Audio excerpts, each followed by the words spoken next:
ಕಾಣಿಸ್ತಾ ಇರುವಂತ ಹೈಲೈಟ್ಸ್ ಪೃಥ್ವಿ. ಎಸ್, ಇನ್ನೊಂದು ಮಧು, ಕೃಷ್ಣರಾಜಪೇಟೆ ನಾವು ನೋಡ್ತಾ ಇದ್ವಿ. ಕೃಷ್ಣರಾಜಪೇಟೆ ಅಂದ್ರೆ KR ಪೇಟೆ. ನಾರಾಯಣಗೌಡರು ಇನ್ನೇನ್ ಬಂದೇ ಬಿಡ್ತಾರಪ್ಪ ಕಾಂಗ್ರೆಸ್ಗೆ ಅನ್ನುವಂತ ಪ್ರಶ್ನೆ ಇತ್ತು. ಈಗ BL ದೇವರಾಜ್ ಅವರಿಗೆ ಟಿಕೆಟ್ ಅನ್ನ ಕೊಡ್ಲಾಗಿದೆ. ಇದೊಂದು ಕ್ಷೇತ್ರ. ಮತ್ತೊಂದು ST ಸೋಮಶೇಖರ್ ಅವರ ಕ್ಷೇತ್ರ, ಯಲಹಂಕ ಕ್ಷೇತ್ರ, ಯಶವಂತಪುರ ಕ್ಷೇತ್ರ, ಅಲ್ಲಿ ಬಾಲರಾಜ್ ಗೌಡ ಅವರಿಗೆ ಕೊಡ್ಲಾಗಿದೆ. ಆಕ್ಚುಲಿ ಕಾಂಗ್ರೆಸ್ನವರೇ ಹೇಳ್ತಾ ಇದ್ರು ಇವರಿಬ್ರು ಬರ್ತಾರೆ ಅಂತ.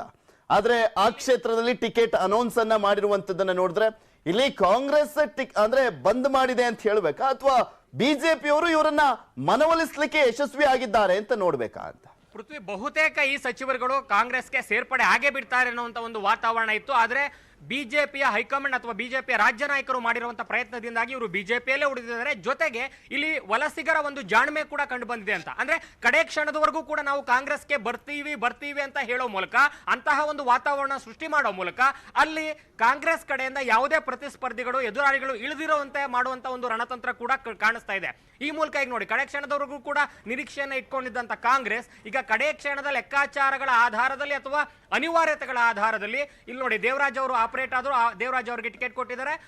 ಇನ್ನು ಯಶವಂತಪುರದಲ್ಲೂ ಕೂಡ ಏನೋ ಹೊಸ ಮುಖವನ್ನ ಇಂಟ್ರೊಡ್ಯೂಸ್ ಮಾಡಿದ್ದಾರೆ. ಅಂದ್ರೆ ಒಂದು ಕಾಂಗ್ರೆಸ್ ನಿರೀಕ್ಷೆಯನ್ನ ಏನೋ ಪೂರ್ಣ ಪ್ರಮಾಣದಲ್ಲಿ ಏನೋ ನಿಜ ಮಾಡ್ಕೊಳ್ಳಿಕ್ಕೆ ಕಾಂಗ್ರೆಸ್ ನಾಯಕರಿಗೆ ಆಗಲಿಲ್ಲ ಮತ್ತು ಬಿಜೆಪಿ ಕೂಡ ಅದಕ್ಕೆ ಅವಕಾಶ ಮಾಡಿಕೊಳ್ಳಲಿಲ್ಲ. ಇವರ ಮನವೊಲಿಕೆ ಮಾಡಿ ಮತ್ತು ಮೋದಿ ನಾಯಕತ್ವ ಮತ್ತು ಬೇರೆ ಬೇರೆ ಹಲವಾರು ಕಾರಣಗಳಿಗೆ ಏನು ಉಲ್ಲೇಖ ಮಾಡಲಾಗದಂತ ಕಾರಣಗಳಿಗೆ ಇವರನ್ನ ಉಳಿಸ್ಕೊಂಡಿರುವಂತಹ ಸಾಧ್ಯತೆಗಳಿದೆ ಅನ್ನುವಂಥದ್ದು ಒಂದು ಚರ್ಚೆ. ಮತ್ತು ಸ್ವತಃ ವಲಸಿಗರು ಏನೋ ಜಾಣ್ಮೆಯನ್ನ ಮೆರೆದಿರುವಂತದ್ದು ಕೂಡ ಇಲ್ಲಿ ಕಾಣಿಸ್ತಾ ಇದೆ ಪೃಥ್ವಿ. ಇನ್ನೊಂದು ಮಧು, ನಾವು ಬಿ ಶಿವರಾಮ್ ಅವರ ವಿಚಾರ ನೋಡ್ಬೋದು. ಬೇಲೂರು ಕ್ಷೇತ್ರ, ನಾನು ಈ ಟಿಕೆಟ್ ಹಂಚಿಕೆಯಲ್ಲಿ ನೋಡ್ತಾ ಇದ್ರೆ ಸೆಕೆಂಡ್ ಲಿಸ್ಟ್ ಅಲ್ಲಿ ಇಬ್ರು ಕೂಡ ಯಶಸ್ವಿ ಆಗಿದ್ದಾರೆ ಅಂತ ಹೇಳಿದ್ರೆ ತಪ್ಪಾಗ್ಲಿಕ್ಕಿಲ್ಲ. ಸಿದ್ದರಾಮಯ್ಯನವರ ಬಣಕ್ಕೂ ಕೂಡ ಆಸ್ಪದವನ್ನ ಕೊಡಲಾಗಿದೆ, ಅವ್ರಿಗೂ ಕೂಡ ಮಣೆಯನ್ನ ಹಾಕಿದೆ. ಮತ್ತೊಂದ್ ಕಡೆ DK ಶಿವಕುಮಾರ್ ಅವರು ಕೂಡ ಕೇಳ್ದಂತೆ ಅವರ ಬೆಂಬಲಿಗರಿಗೂ ಕೂಡ ಟಿಕೆಟ್ ಅನ್ನ ಕೊಡುವ ಮುಖಾಂತರ ತುಂಬಾ ಬ್ಯಾಲೆನ್ಸಿಂಗ್ ಆಗಿ ಇಬ್ಬರನ್ನು ಕೂಡ ಮ್ಯಾನೇಜ್ ಮಾಡಿದೆ ಕಾಂಗ್ರೆಸ್ ಪಾರ್ಟಿ ಎರಡನೇ ಲಿಸ್ಟ್ ನಲ್ಲಿ. ನೋಡಿ, ಮೊದಲನೇ ಪಟ್ಟಿಯಲ್ಲಿ ಸಹಜವಾಗಿ ಗೆಲ್ಲುವಂತ ಅಥವಾ ಹಾಲಿ ಇರುವಂತ ಶಾಸಕರಿಗೆ ಕೊಡ್ಲೇಬೇಕಿತ್ತು. ಅದನ್ನ ಮೊದಲನೇ ಪಟ್ಟಿಯಲ್ಲಿ ಸಂಪ್ರದಾಯಬದ್ಧವಾಗಿ ಮುಗಿಸಿದ್ರು. ಅಲ್ಲಿ ಎರಡೂ ನಾಯಕರುಗಳು ಏನೇ ಒತ್ತಡ ಹಾಕಿದ್ರು ಕೂಡ ಸರ್ವೆಗಳ ಆಧಾರದಲ್ಲಿ ಮತ್ತು ಏನು ಕೊಟ್ಟಾದ ನಂತರ ಅವ್ರು ಯಾರು ಬೆಂಬಲಿಗರು ಅಂತ ಗುರುತಿಸಬಹುದು. ಆದ್ರೆ ಅಲ್ಲಿ ಕೊಡ್ಲೇಬೇಕಾದಂತ ಅನಿವಾರ್ಯತೆ ಇತ್ತು ಹೈಕಮಾಂಡ್ಗಾಗ್ಲಿ ಅಥವಾ ಆಯ್ಕೆ ಸಮಿತಿಗಾಗ್ಲಿ. ಆದ್ರೆ ಎರಡನೇ ಪಟ್ಟಿಯಲ್ಲಿ ಶತಾಯ ಗತಾಯ ತಮ್ಮ ಬೆಂಬಲಿಗರನ್ನ ಹೆಚ್ಚಿನ ಮಟ್ಟದಲ್ಲಿ ಗುರುತಿಸ್ಕೊಡ್ಬೇಕು ಮತ್ತು ಪಡ್ಕೊಳ್ಬೇಕು ಟಿಕೆಟ್ ಅನ್ನುವಂತ ಒತ್ತಡ ಉಭಯ ನಾಯಕರಿಗೂ ಕೂಡ ಇತ್ತು.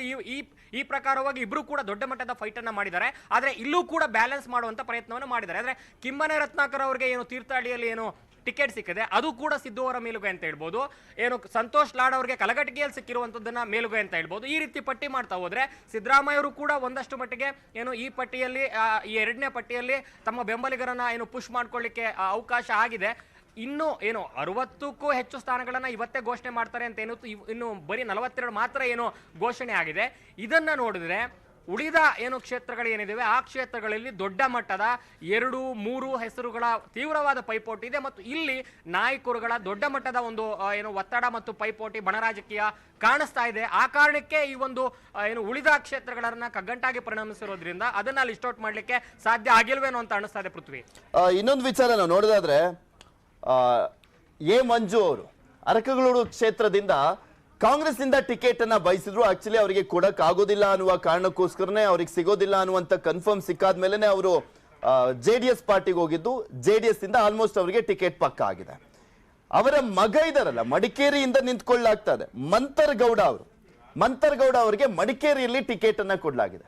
ನೋಡಿ, ಕಾಂಗ್ರೆಸ್ ಎಷ್ಟು ಮಟ್ಟಿಗೆ ಗೆಲುವಂದೇ ಮಾನದಂಡ, ನಮ್ಗೆ ಯಾರು ಎಲ್ಲಿಂದನಾದ್ರೂ ಬರ್ಲಿ ಒಟ್ನಲ್ಲಿ ಗೆಲ್ಬೇಕಪ್ಪ ನಮಗೆ ಕ್ಷೇತ್ರ ಅನ್ನುವ ರೀತಿಯಲ್ಲಿ ಜಿದ್ದಿಗೆ ಬಿದ್ದಿರುವಂತದ್ದು ಈ ಒಂದು ವೈವಿಧ್ಯತೆಯಲ್ಲೂ ಕೂಡ ಕಾಣಿಸ್ತಾ ಇದೆ ನಾವು ನೋಡ್ತಾ ಇದ್ರೆ ಈ ಟಿಕೆಟ್ ಅನೌನ್ಸ್ ನಲ್ಲಿ.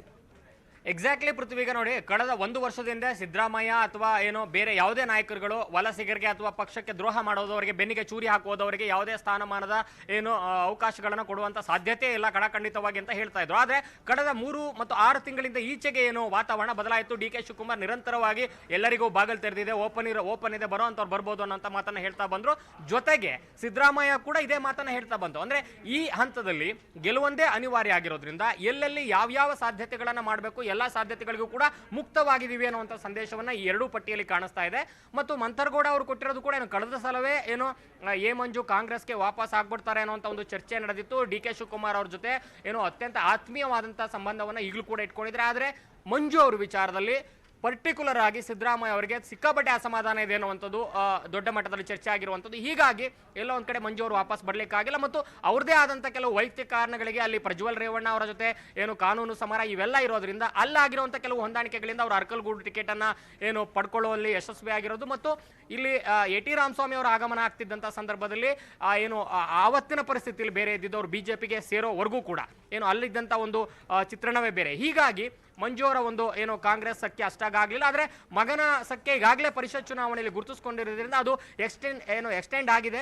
ಈ ಏನು ಪಟ್ಟಿಯಲ್ಲೂ ಕೂಡ ಅದು ರಿಫ್ಲೆಕ್ಟ್ ಆಗಿದೆ ಪೃಥ್ವಿ. ಸೊ ಎಕ್ಸಾಕ್ಟ್ಲಿ ಮಧು, ಮತ್ತಷ್ಟು ಮಾಹಿತಿಯನ್ನ ಪಡ್ಕೊಳ್ತೀನಿ. ಬಿಕಾಸ್ ನಾವು ಪಟ್ಟಿಯನ್ನ ಹೇಳ್ತಾ ಹೋದ್ವಿ, ಬಟ್ ಅಸಮಾಧಾನವನ್ನ ಯಾವ ರೀತಿಯಾಗಿ ಬ್ಯಾಲೆನ್ಸ್ ಮಾಡುತ್ತೆ ಕಾಂಗ್ರೆಸ್ ಅನ್ನುವಂಥದ್ದು ಇಂಪಾರ್ಟೆಂಟ್ ಆಗುತ್ತೆ. ಅದರ ಜೊತೆಗೆ ಕೆಲವರಿಗೆ ಅಂದ್ರೆ ಪಕ್ಷಾಂತರಗಳಿಗೆ ಟಿಕೆಟ್ ಅನ್ನ ಕೊಡ್ಲಾಗಿದೆಯಲ್ಲ, ಇದು ಯಾವುದನ್ನ ಕಾನ್ಸಂಟ್ರೇಟ್ ಮಾಡಿ ಕಾಂಗ್ರೆಸ್ ಅಲ್ಲಿ ಟಿಕೆಟ್ ಅನ್ನ ಕೊಡ್ಲಾಗಿದೆ ಅನ್ನುವಂಥದ್ದು ಕೂಡ ಕುತೂಹಲಕ್ಕೆ ಎಡೆ ಮಾಡಿಕೊಡುತ್ತೆ. ಅದ್ರ ಬಗ್ಗೆನೂ ಕೂಡ ನಿಮ್ಮ ಮುಂದೆ ವಿಶ್ಲೇಷಣೆಯನ್ನ ಮಾಡ್ತಾ ಹೋಗ್ತೀವಿ. ಆದ್ರೆ ಅದಕ್ಕೂ ಮುಂಚೆ ಒಂದು ಸ್ಮಾಲ್ ಬ್ರೇಕ್.